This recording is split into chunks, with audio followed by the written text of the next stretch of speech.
G'day everybody and welcome back to another exciting episode of Spitting Bricks with Jono. And I'm here with Sarah from Season 1 Lego Masters New Zealand. Hey Sarah. Hello, how are you? How are you? I'm good. I'm very good, thank you. It's been ages, man. I know, it's been a long time. It's funny. In some ways it feels like it was ages and ages and ages ago. And then other days it just feels like it was like just yesterday. Like it is a really weird feeling. It was 3 years. 3 years. 3 years. All right. I know, right? 3 years for the finale, for the We would have just wrapped filming the finale. We would have just got home to our own beds 3 years ago. Wow, gosh. Yeah, like today it feels like it was just yesterday. I know, right? But no, yeah. That was fun. That finale was so fun. That was so cool. I keep remembering the marching band, because they kind of smuggled Smudge off set for a bit. Oh, that's right. We need to take Smudge for something. Oh, okay. And, and then next minute. That's right. That's right. Gosh, it's little things like that you forget, and you don't want to forget the things. You want to remember them all. Well, But that's why we have each other's memories. What's that? That's why we have each other's memories. Yeah, exactly. We all remember different things. We have different perspectives. Exactly. All right. So, lovely to see you. Can you share how you first got into Lego? How I first got into Lego. Well, when I was young, while I was growing up, I was a really ill child. So, and I've got a blood disorder and my body destroys platelets. It comes and goes. And so I had to be very careful. So I couldn't hurt myself or I'd bleed and all those sort of things. So Lego was a really cool way to play and be creative and be safe at the same time. Though I am extremely klutzy, so I probably hurt myself playing. I am that person who would. And then I kind of moved away from it. I sort of feel like I grew out of it. I hate saying that term. But my son got his first ever Lego set when he was about 4, I think it was. And I was reminded of how much I love Lego. And so him igniting that passion then reignited my passion. And that's what really got me to that next stage of loving Lego. Brilliant. So what was your experience like on Lego Masters? My experience. It's such a funny thing. So, because to be honest, when Emily and I applied, we didn't think we'd get in. We were just like, you know what, we'll give it a go, be fun. And then we just kept getting through to the next stage, and then we got through the next stage, and we're like, are you serious? And then we literally packed enough clothes for 3 episodes because we had an inkling it would be about 3 episodes before you get eliminated. So we didn't bring a lot. We just kind of figured that we're there for a good time, not a long time. And so so it just each time we seemed to get through, and each time we were shocked, and each time we'd look around the room and go, oh God, no, we're not, this is us, we're out. And then, we'd get through again. And I mean, I think for me, the experience was absolutely incredible. It was a dream. I would do it again in a heartbeat. I loved it. I love the whole experience of being the TV behind the scenes as well as on the camera. I think it's really eye-opening how they film stuff like that in New Zealand, and doing your own hair and makeup and bringing your own clothes and all that. I mean, I think I probably had an idea that it'd be a lot more glamorous. And being in that lovely old factory with the birds and the roof falling in and all those sort of things, it was real interesting to sort of opening up the hood and having a good peer inside. But yeah, I'd do it again in a heartbeat. Absolutely loved it. So yeah, it was so fun. I don't know if Emily would. She got very stressed. She was I think in most peers when you do something like Lego Masters, there's the show, and then there's the pony is the one that's like, look at me. And then there's the pony who does all the work. I'm not saying every couple's like that, but I was definitely the show and she was the pony. Yeah, I can kind of see your metaphor working out there. Yeah, no, I see that. So how did participating in the show change or enhance your view of Lego? Well, admittedly, when I got back after doing Lego Masters New Zealand, I just didn't touch bricks for a wee while. I actually took a real break. I was like, I think it was just I was oversaturated. I wanted to build, but I was just like, I don't even know how to anymore. And it's such a different experience when you've got everything at your fingertips and you can just grab, oh, I want this piece, so I'll go grab that piece. Whereas, at home, we've got it all in one big box. And so I have done a lot of sorting since then, but when I got home, I was just like, well, it's so different. So the thing that got me back into it was Emily again, when we decided we'd build for the Christchurch Brick Show. And it was so we did the show, and then the Christchurch Brick Show was in about July, and the show had just come out. So it was really nice timing. So we were like, well, we should build something for the show. And she kind of like reignited my and so now like the house is back full of Lego. There's Lego bricks everywhere. I mean, I'm looking around. Actually, I just pulled stuff off that bench, but there's just Lego everywhere in this house. There's some over there. Like, it's just everywhere. So it's gotten worse than your addiction. Yeah, it's gotten worse. It has, and it's really cool. Like, my job, I work with Lego bricks, so I'm the marketing and event coordinator for a company called House of Bricks, and so we do Lego education and creative sessions with schools and preschools and corporates. So that's a good week. Shout out to House of Bricks. House of Bricks. Big shout out. Plug. We travel all around the country. Why not? That's what we're here for. So how has your Lego building style or technique evolved since being on the show? Definitely quirkier. I think I've definitely really honed in on things like little creatures or like cutesy and that sort of stuff. Whereas I think before I would have done a couple of things like that and not really thought much about it. Whereas now I sort of have honed in on that creative or just weird shapes and all that sort of stuff. So what's your approach to start building your Lego build? I mean, I know Emily's approach was to draw those amazing pieces of she could just go on a drawing show. That woman is so right? Drawing masters. So what's your approach to starting a new build? To start, I actually do this thing, and I did it a lot in Lego Masters in New Zealand, is that you kind of picture what you want to build, and then you picture the bricks that you'd need to build with it. And it's sort of like this, like I have a little thing, and I remember by the end of Lego Masters, like dreaming bricks. So I kind of picture a vague concept. I never have a really like solid plan, but I'll sort of think about how I want to do it. And then I won't draw like Emily. Emily is just like next level artist.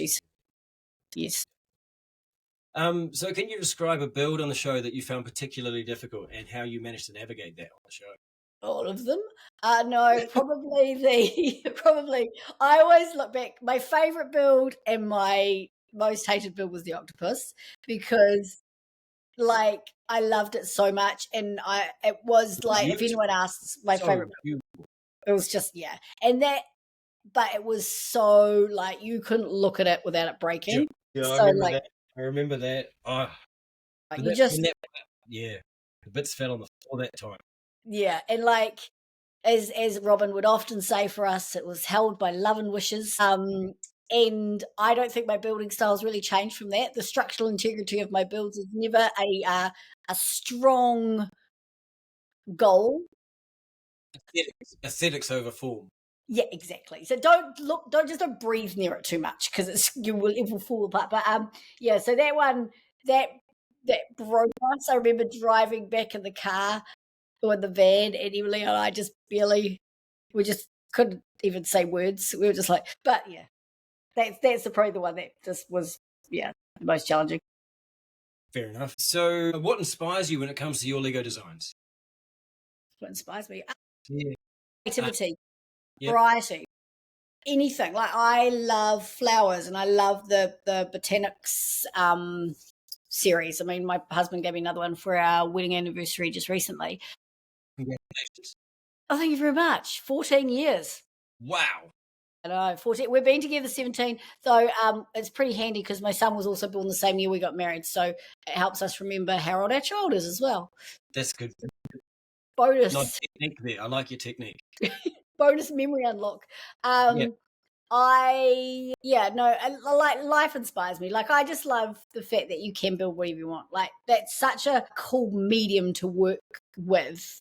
Like paints, like clay, like anything. Like, you can use Lego in such creative, interesting ways that's what inspires me, is the fact that you can do so many things.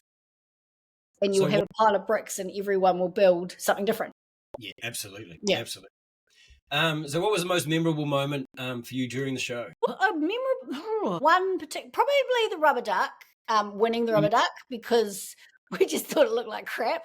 We were sitting there, we were just like, oh, I think that's probably the moment where we were like, oh, okay, all right, okay, we won that. That's really random because we were looking at everyone else's, and like I said, every round we look at everyone else's and like, wow, we're stuffed. Like this, we're out now. This is it. Every time.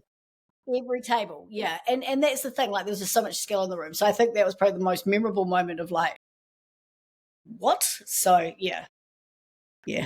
Visually, it was certainly the most impressive on camera. Yeah.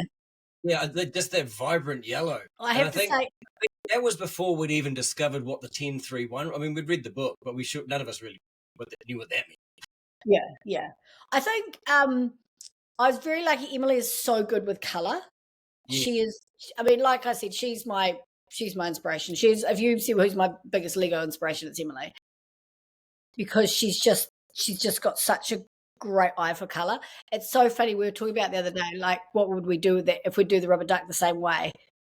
If we could rebuild it, and absolutely not, no way would we do it like that again. And learning, like, we had about 4,000 trillion minifigs on it. We wouldn't put that many minifigs, and we wouldn't do that. But at that time, I guess we just went, right, well, if we're going to do this, we're going to just do this. And we went completely out of the box and completely, he didn't say an island. So we're like, well, we're not going to do an island. Yeah. Well, the thing I really enjoyed about your builds was the non-conventional part usage. Like, honestly, Emily would come up with an idea of stitching Lego bricks together with tube. Yeah. And I remember looking at the duck, the rubber duck, and going, "Oh, that's interesting. I would never have done that." But that's just because I'm a Lego guy, right? She was coming at it from a completely different perspective and applying a different logic to it. It's like, that's actually really novel, and I'm gonna use that. But I noticed it specifically with the octopus. Yeah. Just the way that you'd, like you say, hope and wishes, the way that you stitch those plates together. That balloon head. That was very cool. Yeah, man. So how did you handle the pressure and the time constraints of Lego Masters? Like, that's the least bit of my stress. Like, I mean, granted, we used like every second, and when they show everyone like building, we were those people that were counting down. I remember for the plane, the above and below, where we did the plane being attacked by the monster, I was literally like putting a piece in as they counted down. He was like, "Don't touch that!" Like, whacking my hand out of the way. We had a very interesting relationship during that show, but people, doesn't it? It really does. But like, I've been through, like yourself, like I've been through a lot of stuff in my life. So I sat there, when we went into that show, I was like, if our biggest stress right now is clicking bricks together in a certain amount of time, then life is bloody good. Yeah, like, actually not a big deal. So, I mean, I never kind of got stressed by those things. I would sometimes get a bit like, God, we've still got 3 hours to go and I've got 8,000 tentacles. But like, even then, it was never out of not being grateful for the experience and all that sort of stuff. It's just that my very neurodiverse mind loses interest very quickly, and I had to keep my focus on one thing. So that's probably, like, I don't know. I don't think it was a stress at all. No, that's good attitude. I agree with it. Yeah. So can you tell us about any behind the scenes moments or interactions with the other contestants, or with Robin or Di, that you particularly remember? Well, particularly, I think Di comes front of mind because obviously he's been in the news lately, which is awful. When you meet someone you've only seen on TV for a long time, to actually meet someone like him, I didn't know what to expect. And he was like the nicest. He was so... everyone was lovely. Like, it wasn't like anyone was like, oh yeah, I like them, but I didn't like them because that was a cool show, man. It was a cool environment. So many talented individuals. Yeah, and I mean, I think meeting him, and then like every time he came in, he would say something differently. Like, he'd do it differently, he'd say it differently, and we all kind of joined the ride. Well, no, I mean, he'd have how much am I allowed to say? He had a bit of a script, but he would do it in a way that sort of slightly different, if that makes sense. And then, like, I was wearing a top one day, and he's like, "Oh, is that from Gorman?" I was like, "Why, yes, it is, Di." And he's like, "Oh, yeah, my wife used to wear that." So he was able to find a commonality in anything that someone, like, and I think that's a real skill to sort of bring that sort of personality that just helps people relax and, like, I think he was amazing. Robin is still one of my favorite people. Isn't he? Ever. His wife, sorry, Robin, your wife is just as nice as well. Like, I know. they're Bloody Canadians, so nice. They really are. They really live up to their actual stereotype. But I mean, they were just, like I said, like, everyone was lovely. It's just, I think that's the thing I probably wasn't expecting, was how nice everyone was, like, all the time. Well, I think everybody, it was just fun. It was just so much fun. Everybody was having fun. It was a ride, man. It was such a ride. Like, it really was. So, how has Lego impacted your life beyond the show? Somewhat. Well, I got a job, so that's great. Your job is to play with Lego. My job is to play Lego. I honestly, that's how I start.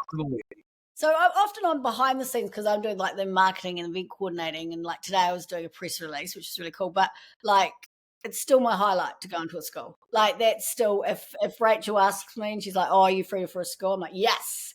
And then I've got a little preschool program I do now.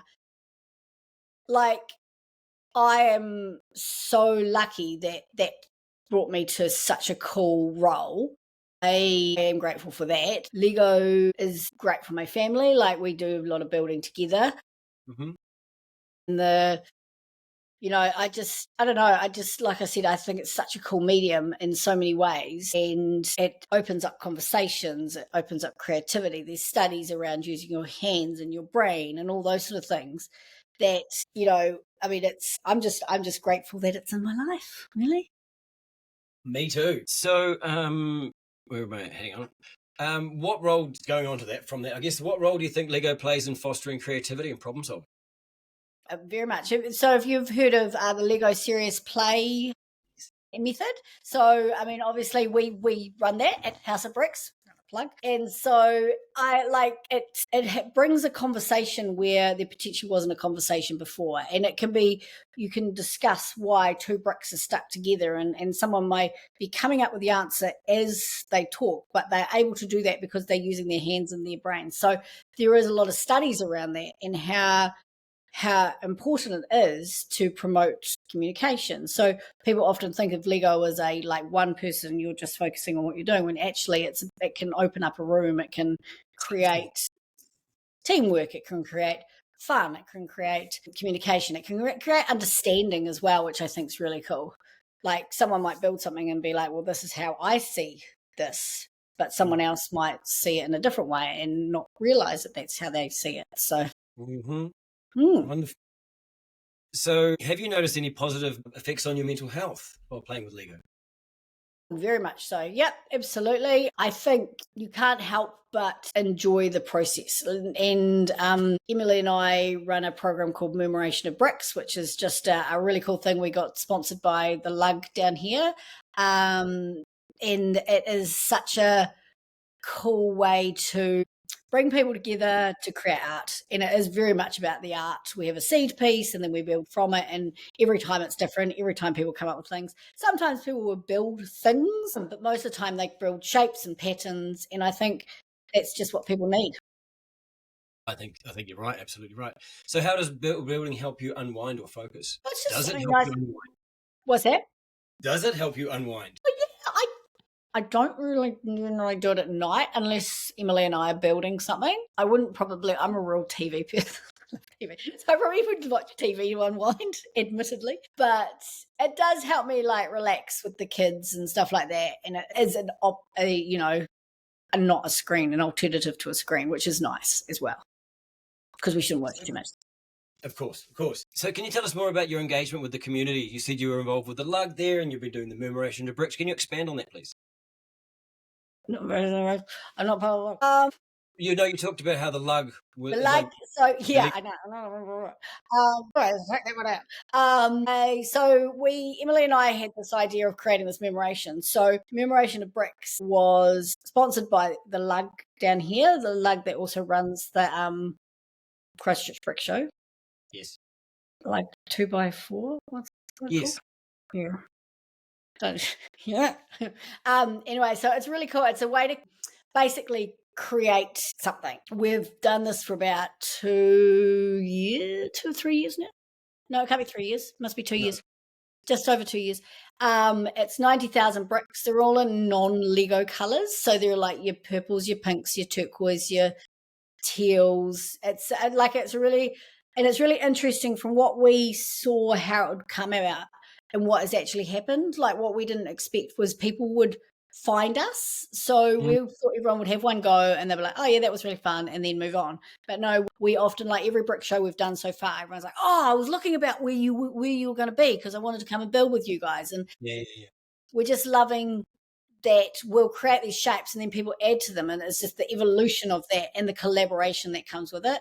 And often, and it's the same when I work with House of Bricks as well, you'll have kids come up and parents and adults and caregivers will be like, oh no, I don't really touch Lego.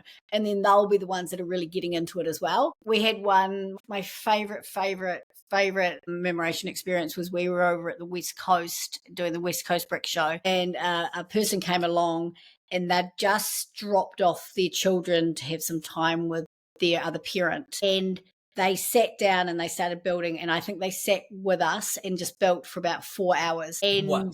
I know, but like they just needed it. Like I think they'd said goodbye to their kids. They just needed something. We chatted, like most of the time we chatted, like we didn't just chat to them, but we sort of were there. Like we formed a friendship with them. Like it was just a really lovely experience, and it's always stayed with me that we probably were there, the decompression, like their moment to just actually deal with a situation that they didn't want to deal with, and so it was really cool. Wonderful. So if anybody came to you and said, how do I become a Lego master, what advice would you give? Just build, have fun. You don't need a lot of bricks. You just need some, and let your imagination go wild. If you really want a good imagination, grab your closest child, one that preferably you know and related to, because children are the gateway to imagination. They will give you the coolest ideas. One of my favorite episodes ever on any of the Lego Masters I've watched was the one where they got the kids to say what they wanted the Lego Masters to build. I don't know if it was it the Australian one or the American one, maybe? Yeah. And that I like that if anyone asked what my dream build would be, it would be to build something that a kid wants, because the imaginations are amazing. So you want to be a Lego master, find some bricks and talk to a child, and they'll tell you what to build. Fair enough. That's a great idea. So you have used Lego in educational settings and workshops. What's been the response from the participants, and what are some of the insights you've gleaned? I think what I love is the varying participants, in that you've got little kids, you've got adults, and everyone seems to have that glee and that joy of building. I worked with a company the other day, and it was a really large business, and they had these new recruits, graduates, so they're all quite young, and I think they all sort of came in a bit too cool for school, starting at this new big corporation, and we're like, hey, come play with us Lego. And you could see they were a bit apprehensive at first, but then they completely relaxed and they got into it, and they were building, and at the end they had to do a bit of a fashion show, and they all got really deep with their answers. It was hilarious. And one was like, this crown symbolizes how in life we have different times and we're all just like, wow, okay. So I mean, I think that's the thing I love, is the reactions. Often people are apprehensive, and then they let their walls down because they're too busy having fun and building, and it doesn't hype people up either. So you're not got people losing their minds and children running around like lunatics. It's a really grounding experience as well, because they are just so focused. That story. And I have to admit, often I will answer a question and then forget what the question is and then go on my own tangent. So if I am doing that, please just mate, no, you think I'm paying attention to the answers? I'm just making this up as I go along too, mate. Awesome. This is quality work right here. Oh, this is what we're here for, right? Authenticity and realness. So what are your future projects or aspirations with Lego? Like you said, there's some things you're working towards at the moment? Emily and I are working towards the Christchurch Brick Show, which is our... Christchurch Brick Show is well worth a visit. It's awesome. I love it. So I've been there twice now. It's such a cool. We probably don't do like some of our Lego Master friends do a lot of brick shows, which I really admire. I saw Jake's list of all the ones he's going to. Unbelievable. He I'd takes his Lego love. Masters work seriously. Yeah, he really does. He does. He really should does. do. He won it. He should do. I'm really looking forward to that. I'm looking forward to working with my daughters. Well, it was my son's, but he's gone off to high school now. But my daughter's school to do a build with them. Emily and I have got some other things in the pipelines that we're not going to say yet. Oh, teaser, Yeah, teaser. I know. Teaser. Watch this Well, space, ladies and gentlemen. what's that? Watch this space, ladies and gentlemen. Oh yeah, I mean, not anything. Now we've made it build up to being something really exciting. It's not really. It's just building some building projects that we've got coming up. That yeah. I don't know. Excited. That's enough for me, mate. What's that? If you're excited about it, it sounds like a good idea. Oh, yeah, well, I'm always excited with stuff. I mean, particularly, like I always say, like, I mean, I am Emily's number one fan, and I love working with her. So, like, if we've got a project, like, it is cool because we get to just, I mean, it's literally just like giving our husbands a night off while we just. So, I mean, I think it's a win for everyone, really. And we build stuff, and yeah, so Perfect. great. So, how do you see the future of Lego? Are there any innovations or trends that you're seeing at the moment, or anything you're interested in coming? I think the thing I'm admiring with Lego itself is the swerve towards more sustainability. I'm a real save the planet person, and I always struggle with the fact there's a plastic brick. However, it's one that will be literally passed through generations. Yeah, it is plastic, but it's something that's going to last. It's durable. We put a call out for Lego for the kids school, and we just got so much, and it's a lot of it with people saying, oh, well, this is my kids' Lego, and they don't play with it anymore. And I think Lego's really grasped onto that, and that you can use it well. But then I also love that they're going a bit more sustainable with their packaging, and they don't seem to have the plastic wrappers the same. Some do, most of the things don't. And I think all the plant kind of Lego is made out of actual plants now. Yeah, and like someone was saying, like one of the colors, once they break, they make them into plastic chairs or something, or there was some random fact about the plastic chairs.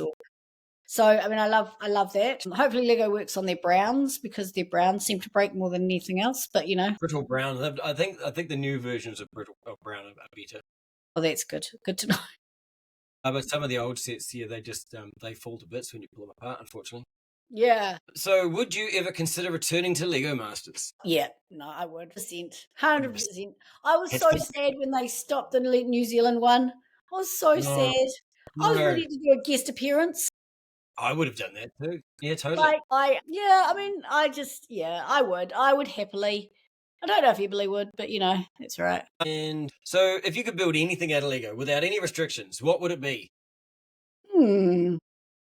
I would love to build like I'd like to carry on the memoration theme that we have, but make it like that you could walk through it. So like it was so big, like a big room just filled with swirls and shapes and just craziness. And I love that concept of like looking at something and going, oh my God, is that Lego? Like, that kind of wow, or look at that, or look at that little mini scene. I mean, I think I learned that Easter egg concept when we were doing the show of like, there's one thing, but then you see the back and there's stuff happening in the back, and a whole lot of minifigs are digging it out, or like I would love to do a massive memoration project. Yeah, that would be my dream. Nice. So what's the funniest or most unexpected mishap you've had while playing Lego? Anything from the show? From the show? Funniest. Oh, can we take George's one? I think I'm going to see if Georgie wants to tell that story. Can we say George's one? Well, she won't. She'll hate saying it. When she built the worms. No, that'd be too traumatizing, wouldn't it? No, she wouldn't. She won't say it. Okay, for me, funniest one.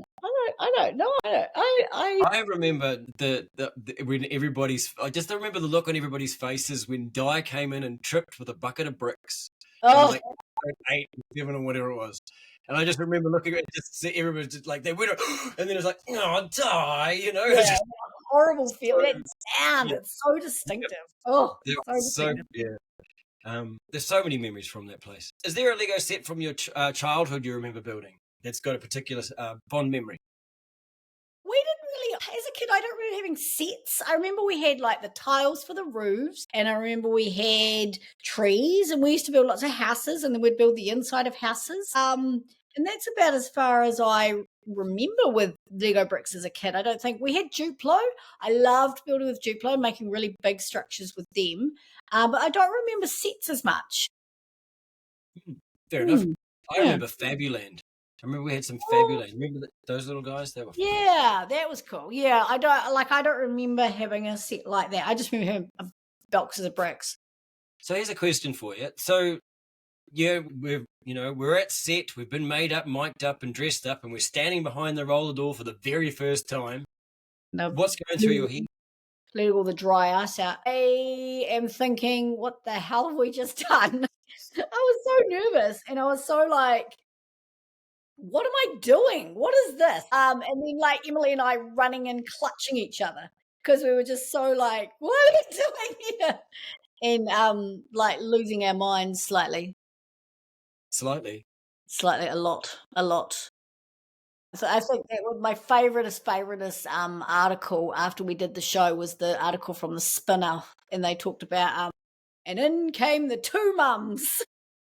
And it was just such a, like, it was a review, and it was just like it was like they were there to have a good time and not clean up Lego afterwards, and it was just like it so epitomized what we were about. Like, it was so funny. And then came the two mums. well, that's I can't think of. There's something else I was going to ask, but it's completely gone from my head. That's fine. That's right. We'll come back to you later. It'll come back. So, what do I want to ask you? So, the last time that we saw each other was the Christchurch Brick Show 2 years ago. Oh yes, yep. Remember we all signed posters, Yep. and Emily's dress was in the middle of the.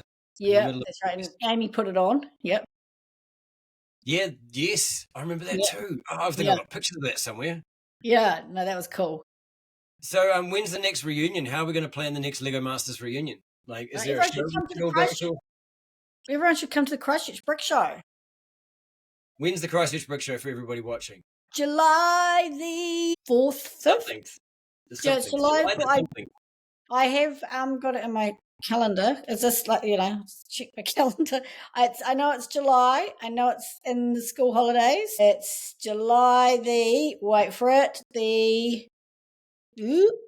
Please hold caller. That's right. July the 5th, 6th. July the 5th, 6th. That's cool. And where is it going to be held? Same place? The stadium? We call it the Horncastle Arena, but it hasn't been called that for a long time. Is it Wolfbrook Arena now? I remember the first time I ever got to Christchurch. It was a couple of shows before that, but it was, I arrived in the dark, arrived at the arena in the dark, and then by the time I left, it was in the dark. So my whole experience of Christchurch, the first visit was in the dark. It's pretty much in the dark and in the arena. And so the next time I went back, I made sure I got a couple of days either side so I could have a bit of an explore. And that makes sense. It's a beautiful city. Oh, it's lovely. It is lovely. It's kind of like Gisborne in a lot of ways.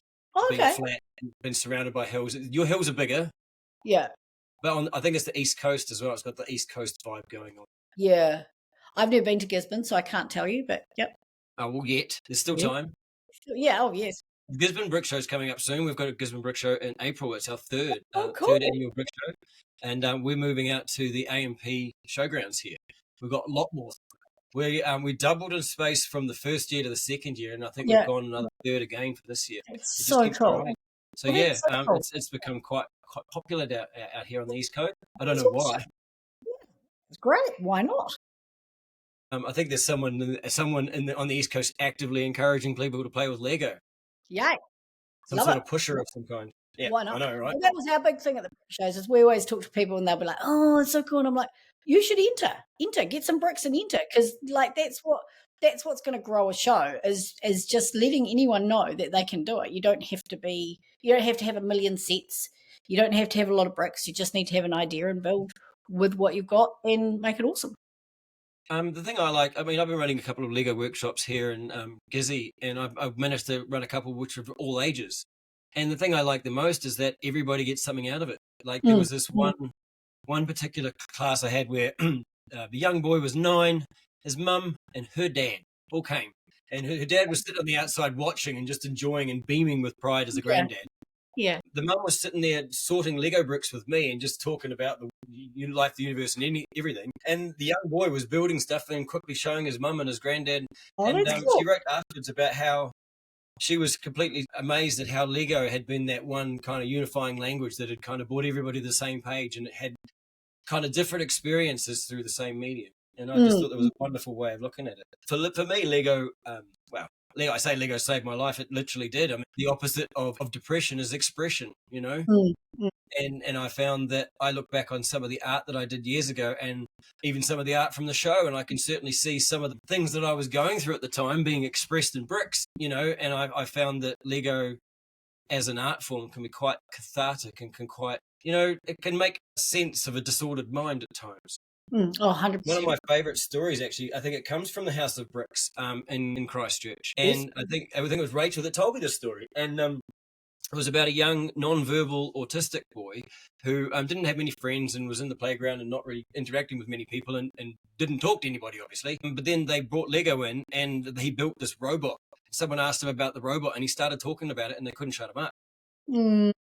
And I've seen that a lot in our Lego community. There's a lot of introverted folk that very, very shy, very quiet. But then you ask them about the thing that's on the table in front of them, and they've just got stories for Africa. It's wonderful, and I think it's a language that everybody can speak. You know, from ages 5 to 100, well, 5 to 99. If I have to stop playing Lego at 100, I'm going to be very disappointed.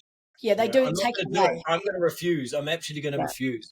The Lego police come and take it away. So really, well, you know, when I'm 100, I'm going to get Lego for my 100th birthday, and I'm going to build it.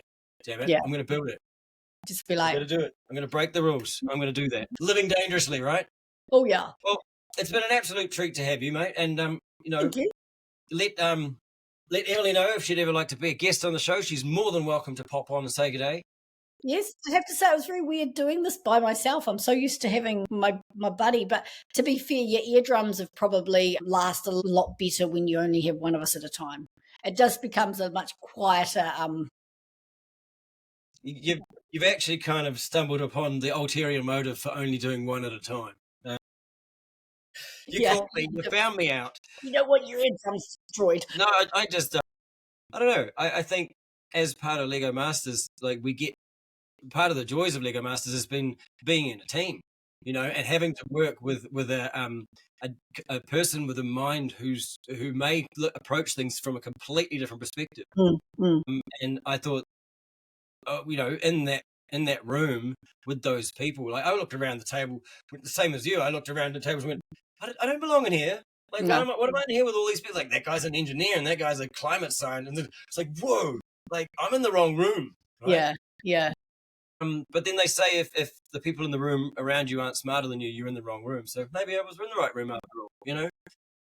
But it's so much talent, and I didn't envy Robin the job of actually having to judge the work, because have you ever had to judge anything in a show since Lego Masters? No. Oh, yes, no, we did. We've done a couple of things, in some brick shows. And it's, I mean, for what I go for. Oh, it's terrifying. It's horrible because I want them all to win. I mean, they're all winners. Like, I want to give everyone a prize. I'm sorry, I'm not very good at the whole choosing one. And then when I do choose one, it's generally the most obscure, random one because I'm looking for color and creativity and like insanity. I don't want to see, you know, normal. I want to see out there. Like, so yeah, no, I do struggle. If someone asks you to judge, I'm like, but yeah. Doesn't happen often, so that's all right. Well, thank you very much for appearing. It's been an absolute delight to talk to you. And thank you. I would love to come down to the Christchurch Brick Show. I just have to make sure my sponsorship with Air New Zealand turns up on time. Okay, well, yeah. I'm working on it. You know, maybe we could get this branded with Air New Zealand or something. Hey. Can only ask, right? Maybe I could go international, start going to international Lego shows. Oh my gosh, how cool would that be? Did you see the one where they were looking for the German Lego Masters? No. Oh, there was a post. Where did it come out? Somewhere. And they were looking for contestants for German Lego Masters, but you had to be able to speak German. So that was me out of the running. don't really think I could learn it in a quicker time as well. No, I think it's quite a complicated language to learn. Yeah, I feel like no. So I like, but honestly, if there was a country where they didn't care if you couldn't speak the language, I'd be like, okay, I'll just come along. Surely they've got Google Translate now. They could do it on the fly. Right. But then I guess it's the banter and all that sort of stuff that makes it fun. If they're talking to you and you're like, what? Like, I don't know if that would be great. Mm. I don't know. Maybe. All right. Well, I don't know. If you're out there, Lego Masters International, what we're saying is we'd love to participate. Now, if you figure out how to work with the communication thing and getting everybody in the same language in the same room, then we'll figure it out. We'll work with you. We'll let your people work with our people, right? Absolutely. Me hablo español. So, you know. More than I speak. Throwing that out there. Brilliant. You know. An absolute treat to see you, mate. And you too.